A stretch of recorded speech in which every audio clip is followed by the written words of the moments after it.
Hello and welcome to the first edition of Spartan Scoreboard, a show where we take a look at what's happening in Northampton athletics, as well as talk with players and coaches about their seasons. I'm your host, Jacob Schweitzer. It would be very tough to start a show on Spartan athletics in 2025 without mentioning the women's volleyball team.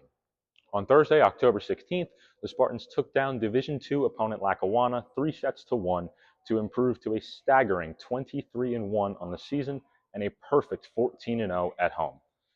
The home crowd at Spartan Center was rowdy in celebration of sophomore night, helping Northampton overcome dropping the first set, winning 3 in a row. And as we've come to expect from this team, the offense was balanced and it came in bunches. Grace Coppola and Kyra Miller led the way with 9 kills each, with Coppola adding 6 aces. Zovalez and Lexi Womack added 8 and 6 kills respectively, while setter Samantha Nagy recorded 33 total assists.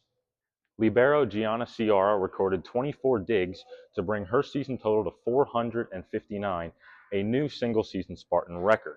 The record was previously held by Mackenzie Davis, a former All-EPAC first-team selection who recorded 457 digs in 2024.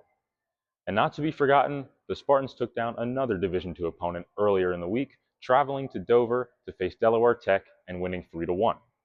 The offense was fueled by Miller and Sophia Tima, who each recorded season highs of 13 kills, while Womack earned 11. As of October 17th, the women's volleyball team has just 3 matches to play in the regular season before the Region 19 playoffs. If Northampton is able to continue their dominance against region opponents, they will earn themselves an automatic bid to the national tournament in Iowa.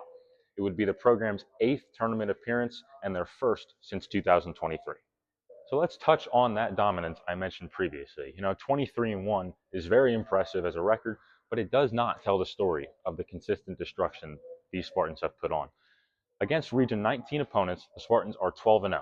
But if you break it down by individual sets, they've played 37 total against region opponents and won 36 of them.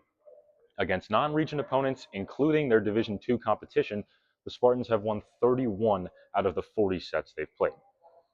And outside of Ciara, no one is able to set single-season records for this team this year because they sweep everybody. Of their 23 wins, 17 have come by way of a sweep.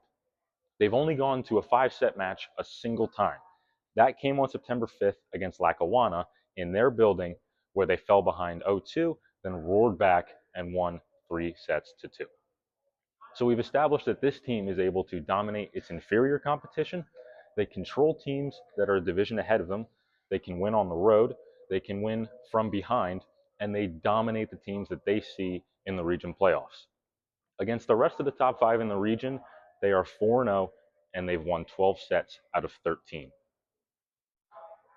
So I'll say this for you. While, yes, I am partisan, this team will win a Region 19 championship, and they will do it soundly. And I also firmly believe that this team is capable of surpassing the 2013 women's volleyball team that went 36-1 and finished 5th in the national tournament. I think they will finish somewhere above them. Of course, we can't look too far ahead. They got to finish the regular season strong on Monday. Then they navigate their path in the region playoffs beginning on October 25th. Hampton's other competing fall sport, men's soccer, wrapped up their regular season this past weekend. And I got to catch up with head coach Mario Barrantes before the regular season finale for a couple rapid-fire questions with him. Coach, thanks for joining us today. Thanks for having me. If you could have one soccer player from any specific one season on your team this year, who are you going with? This year.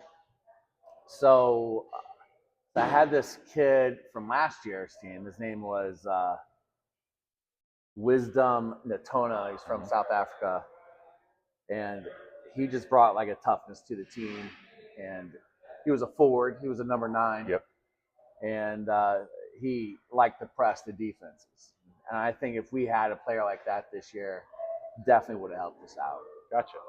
Describe to me your pregame ritual. If there's one thing that has to happen before every game, superstition, what do you got? I'll be honest, I don't have anything. I mean, typically what I do is I like talking with my guys before the game, give them like a game plan. Sure. Even revisit back on what I did to kind of scout the other team and who's their guys. And Yep. So I guess that would be my pregame ritual is by doing. Okay. We call it chalk talk. Yep. But Yeah. no superstitions. No superstitions. Okay. I don't believe in any of that. Fair enough. What's your favorite piece of soccer or any other sports memorabilia that you own? I mean, so I played in Costa Rica, and I played with this guy. His name's Paulo Wanchop, and one of the best soccer players ever that came out of Costa Rica. Okay. And he played for West Ham United in the English Premier League, and I have his jersey. Yep. So typically, I don't like wearing other guys' names on the back of my shirt, and so I don't wear it. Yeah. But it's in my dresser for sure. Okay. Long playing career you had. You coached internationally and you've coached over here. Yeah. What's your favorite logo that you've ever worn as a player or a coach? The best logo. So I actually developed a club here. It's called Advanced Sports Development, and it was like a face of a gorilla, but it was kind of like an animated kind of gorilla. So that was pretty cool. Is that the mascot, the gorillas? Yeah, yeah. There you go. And what's your go-to big win? Let's say you win the region championship. You're going out to celebrate. Right. Where are you going to eat? What are you eating? You know, I never really even thought about these. I mean, I like to have like an evening bourbon, you know, especially after a win. But food-wise, I don't know. Maybe go back to my roots, like rice and beans. You know.